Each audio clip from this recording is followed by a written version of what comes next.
programma in collaborazione con Pan Arte.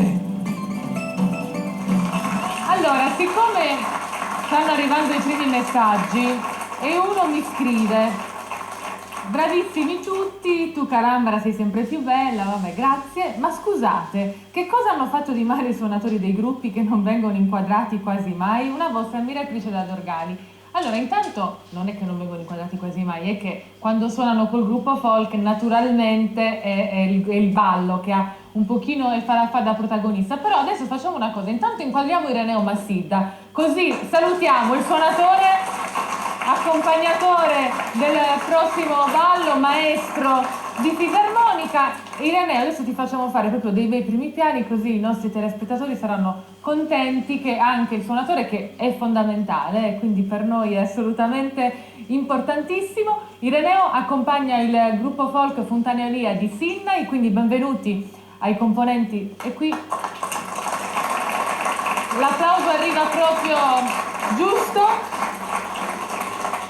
che ci dedicano una sciampitta, mentre volevo dire a un telespettatore che ci ha scritto che il gruppo di prima era il gruppo di Ozieri, non di Nulvi. E poi saluto ancora un signore che ci scrive che è di Osilo ma vive da 50 anni a Perugia, ci fa i complimenti eccetera eccetera. E poi: ciao Carambra, sono un immigrato da 40 anni a Lodi, vi seguo da tanto ma oggi vi vedo, ma si sente... Vabbè, ve lo ridico dopo perché non ho capito, mi sono persa. Sydney.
Spontaneolia di Sydney, grazie a Ireneo Massitta con la sua fisarmonica. E adesso un omaggio invece, come già annunciato all'inizio della trasmissione, a Marisa.